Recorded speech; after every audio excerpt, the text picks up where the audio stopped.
through the concept of phoneme and then grapheme.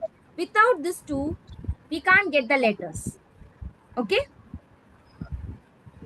Phoneme is nothing but the sound. Phoneme is nothing but the sound. Grapheme is nothing but the symbol. Okay? In simple way, what you can say is phonogram. Phonogram. Phone, it's nothing but the sound. Phono is nothing but the sound. Gram is nothing but the symbol representation. So while you're doing the phonics, okay, while you're working with the phonics concept, then you're going to work with the technique of phoneme and grapheme, not with the letter names. Okay. So while you're introducing, how you have to introduce the concept to the children. First, teach the letter names clearly. Letter names are very, very important, which is all the 26 letters are very important. First, teach the letter names. A to Z, have to make them to be clear. A, B, C, D, like this you have to teach first. Once it's been done, then you have to stop there. Okay? Then you have to switch with the phoneme and grapheme pattern, because most of the words are done through phoneme and grapheme pattern. While they're looking the symbol, they're supposed to read the word, right? While they're getting the sounds, they have to write the spelling without errors. So how they can work? Only through this technique. Clear? So that only we are not giving the letter names. A makes A, B makes B, C makes K. You should not teach like this. Instead, you have to write and show the symbol alone, and then you have to teach this symbol makes this particular sound to avoid the spelling errors. While I'll just tell you all these things detailedly while I'm explaining the awareness. Ma'am, one more time, ma'am. One more time. Actually, first thing, we have to write the symbol. You have to write and show the symbol first.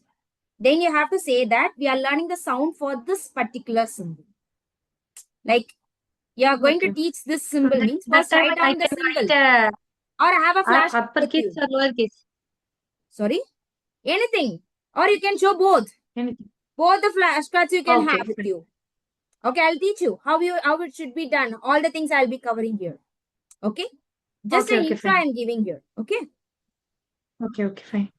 Yeah. So this is how you have to work with the children. First, cover all the letter names. Once it's done, stop there and move on with the phonics concept, which is sound-based symbol. Symbol-based sound, not with the letter names. Again and again, don't repeat the letter names. Clear?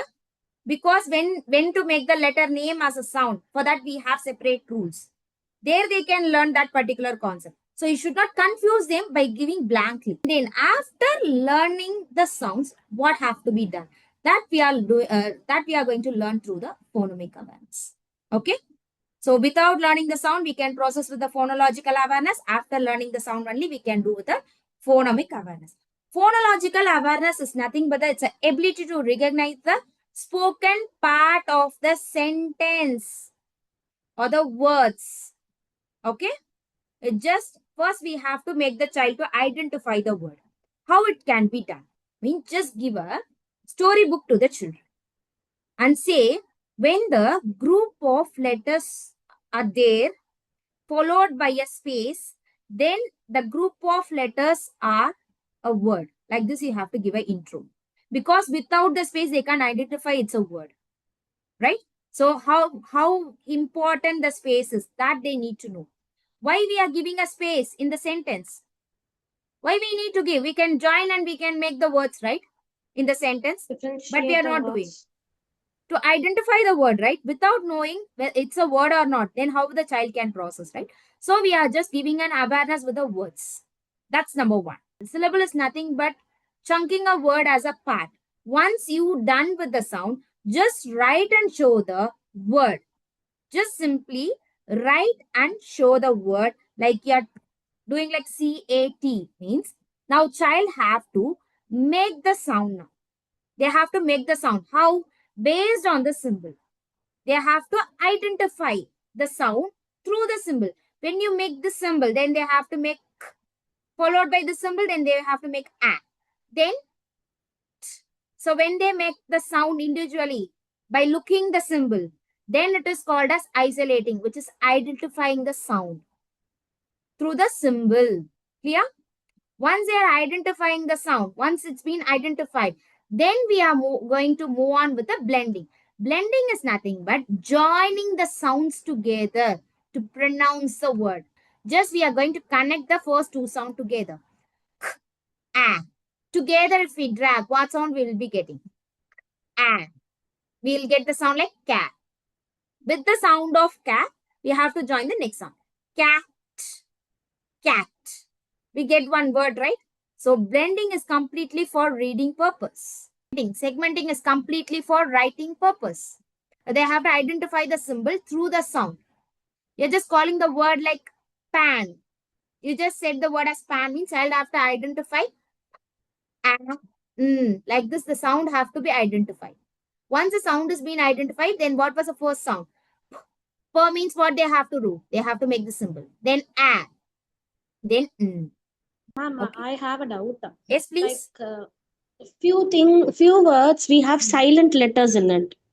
How will the child understand if it is going to For have that, a we have a silent letter in silent it? rule.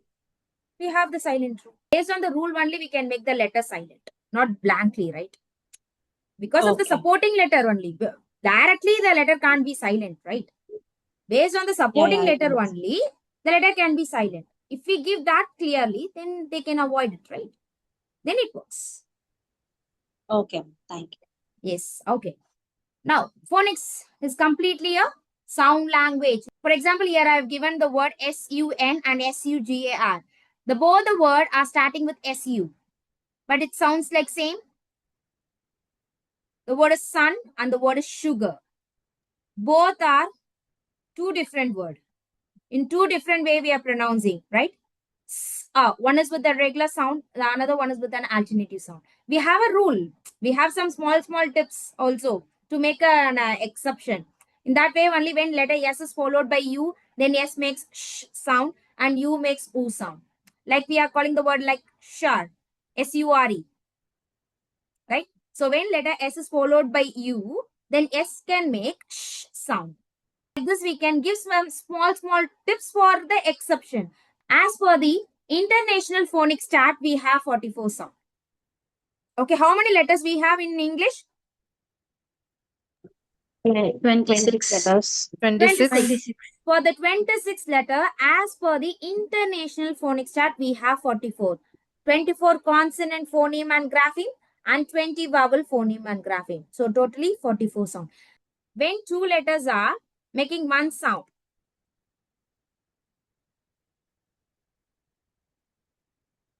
then we call it as digraph.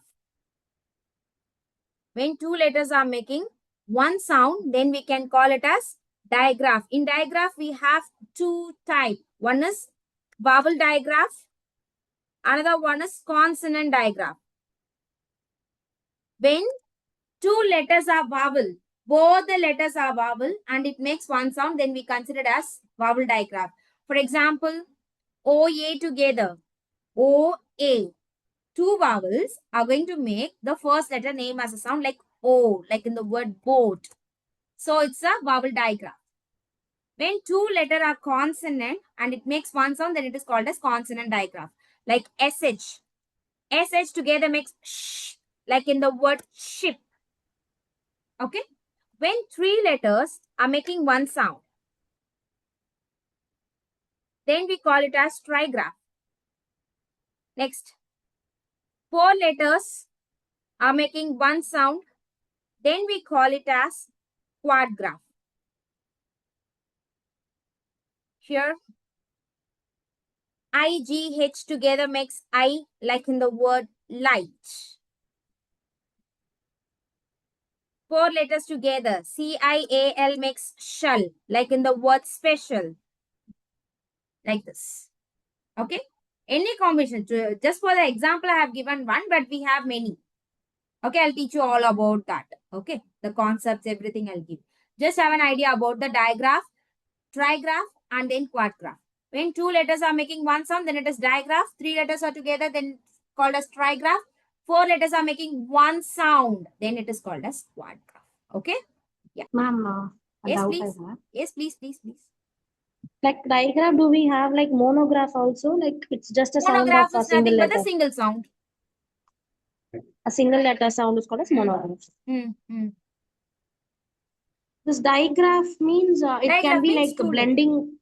No, like I'll blending explain you everything about the together. blend. Blend is different, Okay. completely different. Okay.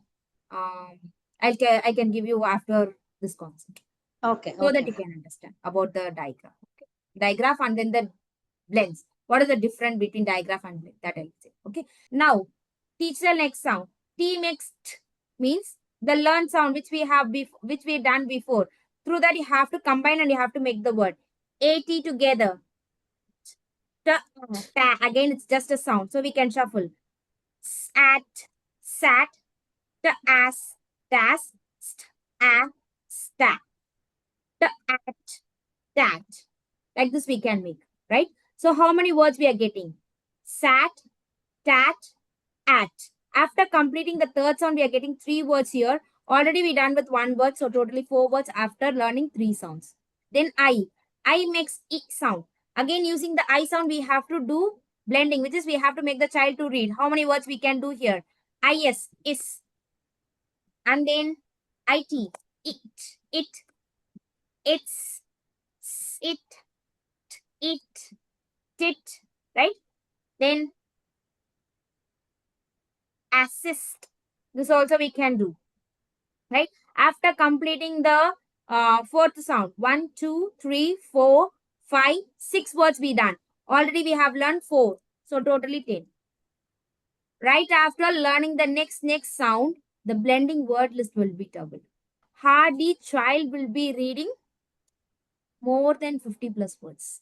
How many days it takes to teach all the 6 sounds? Even the alphabetical order and then this particular order for both the same duration, which is 3 to 4 days. In 3 to 4 days, your child is going to read hardly 10 words, means here, child is going to read more than 50 plus words. Which you will prefer? Obviously, Synthetic phonics. synthetic phonics, because